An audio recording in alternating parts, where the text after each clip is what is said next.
আচ্ছা, আজকে আমি দেখাবো তোমাদেরকে সেলস রিপোর্ট কিভাবে একটা সেলস রিপোর্ট তৈরি করতে হয়। ঠিক আছে, আমরা সিম্পল ভাবে আমরা এটাকে ডিজাইন করব, একেবারে সিম্পল হিসেবে, যাতে সহজে তোমরা যাতে বুঝো আর কি। ঠিক আছে, তাহলে আমরা প্রথমে উপরে লিখি সেলস রিপোর্ট।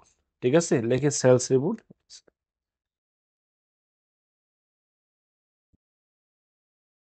সেলস রিপোর্ট লিখলাম, লেখার পরে আমরা ধরো সিরিয়াল নাম্বার দিই। প্রথমে কি দিব? Serial number, S L. তারপর দিয়ে আমরা মনে করো যে প্রোডাক্ট নেম। হ্যাঁ,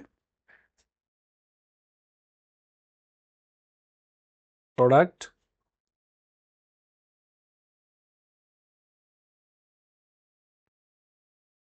প্রোডাক্ট নেম।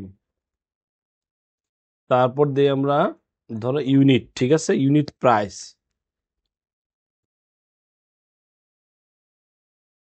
ঠিক আছে, ইউনিট প্রাইস। তারপর আমরা দেব কোয়ান্টিটি প্রাইস। ঠিক আছে,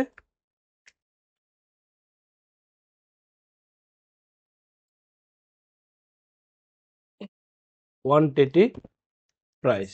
ঠিক আছে, বা কোয়ান্টিটি দিলাম। ঠিক আছে, তারপর দিল টোটাল। তারপরে কি? এটুকু বুঝছি কিনা আমরা সবাই? বুঝছো সবাই? আচ্ছা, এটাকে আমরা একটু ধরো একটু মডিফাই করি, একটু বড় করি।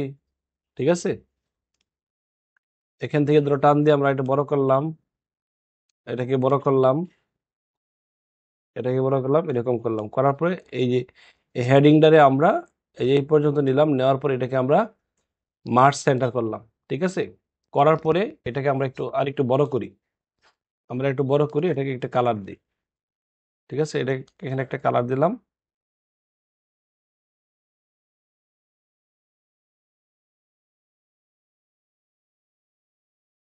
আমরা সেলস রিপোর্ট লিখলাম। ঠিক আছে, এখন আমরা এটার মধ্যে কি করবো? একটা ধরো কালার দিই এখানে। হ্যাঁ, এখানে একটা কালার দিই, দিলাম। দেওয়ার পরে আমরা ধরো 10টা আইটেম এখানে, অথবা 5টা আইটেম আমরা এখানে লিখবো। ঠিক আছে, তাহলে আমরা একটা নাম্বার কাউন্ট করি, ওয়ান। এর আগে আমরা শিখছিলাম না নাম্বার কিভাবে আমাদের এখানে সিরিয়াল করতে হয়। এই যে আমরা জাস্ট 5টা নাম্বার আমরা ধরো এখানে একটু বড় করি, একটু জুম করি, তো সেই ক্ষেত্রে তোমাদের অনেকটা বুঝতে সহজ হবে। আমরা এটাকে সেন্টার দিয়ে দিলাম, এটাকে আমরা মিডিল দিয়ে দিলাম। ঠিক আছে, ওকে। এখন আমরা যদি চাই এটাকে কি করব, আগেই যদি চাই ফরম্যাট করব, করতে পারবো। আর যদি চাই না পরে করবো, পরে করতে পারবো। ঠিক আছে, তাহলে আমরা এখানে প্রোডাক্ট নেম হইতে পারে কি? কম্পিউটার ধরো। হ্যাঁ,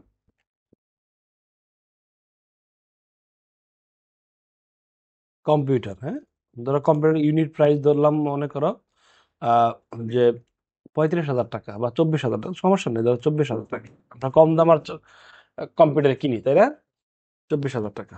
24 দিয়ে আমরা 3টা শূন্য দেবো। ঠিক আছে, ধরো এরকম কম্পিউটার বিক্রি হয়েছে কয়টা? 10টা ধরো, কোয়ান্টিটি। হ্যাঁ, ঠিক আছে। আচ্ছা, ধরো আমরা ল্যাপটপ, হ্যাঁ, ধরো আমরা ল্যাপটপ কয়টা বিক্রি করছি। ল্যাপটপ ধরো আমরা এক একটা ল্যাপটপ কত? 45,000 টাকা করে। হ্যাঁ, ঠিক আছে, 45,000 টাকা। এটা করে বেচছি, ল্যাপটপ বেচছি ধরো 15টা। ঠিক আছে, তারপর মনে করো আছে কিবোর্ড মাউস। হ্যাঁ,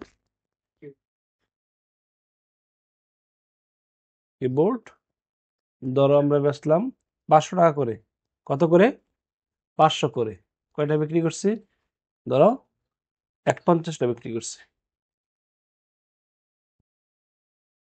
50টা বিক্রি করছি। ওকে, তারপর মনে করো মাউস। হ্যাঁ, মাউস মাউস কয়টা? মাউস ধরো 500 টাকা করে।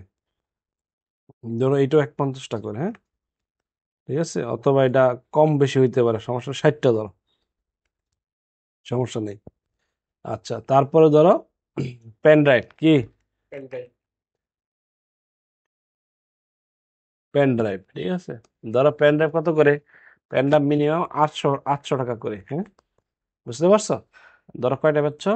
ধরো মনে করো এখানে তুমি 30টা বিক্রি করছো। এই, তাহলে খেয়াল করো, আমরা মোটামুটি ভাবে একটা সেলস রিপোর্টের একটা উম, পুরো প্রক্রিয়া রেডি। এখন আমরা জাস্ট ক্যালকুলেশন করব। কি করব? কি ক্যালকুলেশন করব? গুণ করব। কারণ এই ইউনিট প্রাইসের সাথে এগুলো গুণ হবে, গুণ হলে আমার এখানে রেজাল্টটা চলে আসবে। ঠিক আছে, তাহলে ধরো আমরা এখানে কি করবো, ইকুয়াল টু লিখবো। ইকুয়াল টু লেখার পরে আমরা সরাসরি গুণ করতে পারি অথবা ফর্মুলা দিয়ে গুণ করতে পারি। ঠিক আছে, ইকুয়াল টু দিলাম, দেওয়ার পর এটাকে আমরা কি করলাম, সিলেক্ট করলাম, মানে এই গড়কে সিলেক্ট করলাম। সিলেক্ট করার পরে আমরা এই যে আমাদের এইটের উপরে ইন্টু আছে, শিফট ধরে এইটে ক্লিক দিলাম, ইন্টু চলে আসলো। আসার পরে যে 10-এ ক্লিক দিলাম, সরি এই 10-এ ক্লিক দিলাম। ঠিক আছে, 10-এ ক্লিক দেওয়ার পর আমরা যদি এন্টার দিই সেক্ষেত্রে আমার এখানে টোটাল রেজাল্ট চলে আসবে। এখন আমরা যদি চাই যে এক্সেলে একটা ফর্মুলা করে পরবর্তীতে আমরা চাইলে একটা ফর্মুলা কি এখান থেকে ফিল হ্যান্ডেলিং করে দিলে অটোমেটিকলি চলে আসবে। তাহলে আমরা এখানে কি করি, টান দিয়ে দিই, আসছে কিনা, হ্যাঁ এই সকল রেজাল্ট চলে আসছে এখানে, বুঝছি কিনা। তাহলে এটা, হ্যাঁ এটা হলো সেলস রিপোর্ট। ধরো এটা আছে কত তারিখ, এই তারিখের এলো একটা রিপোর্ট দিল, আছে কত তারিখ, ধরো আজকে কত তারিখ বলো, ধরো আমরা ইনসার্ট করলাম, খেয়াল করো আমরা তারিখ দেই নাই, তারিখ দিছি এই জন্য তারিখ দেই নাই, ডেট। ঠিক আছে, ডেট। ধরো তারিখটা আমরা জানি এক্সেলে কিভাবে তারিখ লেখা লাগে, একটা নিয়ম আছে এক্সেল তারিখ লেখা। কি কি নিয়ম বলো বলো তো দেখি। MMDDYY মানে মাস, দিন, বছর। ঠিক আছে, প্রথমে মাস, পরে দিন, পরে বছর। ক্লিয়ার? তাহলে আমরা এটি কততম মাস, 11তম মাস, তারপরে 3 দিন, তাই না, 2024। ক্লিয়ার? ক্লিয়ার কিনা? আমরা এইভাবে এক্সেলে কি করব, ডেট ফরম্যাট করবো বা লিখবো আর কি। ঠিক আছে, এখন আমরা চাইলে এটাকে কি করতে পারবো, এখানে টান দিলে অটোমেটিকলি কি হবে, চেঞ্জ হয়ে যাবে, মানে ভিতর থেকে চেঞ্জ হয়ে যাবে। না আমরা এটা একদিনের, হ্যাঁ আমরা কপি করি, কি করি, কপি করি। বুঝতে পারছো, এটা কপি করলাম, মানে এই ডেটের এই টোটাল এই সেলস রিপোর্টটা মানে 3 তারিখের আর কি। বুঝতে, 3 তারিখ সকাল থেকে সন্ধ্যা পর্যন্ত যা বিক্রি করছি তাই এটা হলো আমি তোমার কাছে যে আমি এই ফরম্যাটের মাধ্যমে উপস্থাপন করছি, এটা হলো সেলস রিপোর্ট। আচ্ছা, এখন আমরা একটা কাজ করতে পারি, এখানে একটা ইন টোটালের একটা কি করতে পারি, ফর্মুলা করতে পারি। কেমনে, খেয়াল করো, আমরা নিচ দিয়ে একটা টান দিলাম, টান দেওয়ার পরে এটাকে আমরা একটা কালার করে দিই, এখান থেকে ধরো এটা কালার করে দিলাম। এখানে আমরা এটাকে মার্চ করে দিই, এই পর্যন্ত মার্চ করে দিই, হ্যাঁ এই পর্যন্ত কি করে দিলাম, আমরা মার্চ করে দিলাম। এখানে লিখলাম ইন টোটাল, হ্যাঁ ইন ইন টোটাল দিয়ে খেয়াল করো এটা মাঝখানে আছে না।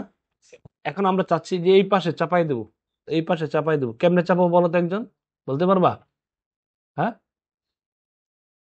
বলো কেমনে চাপাবো লেখার ইন টোটাল।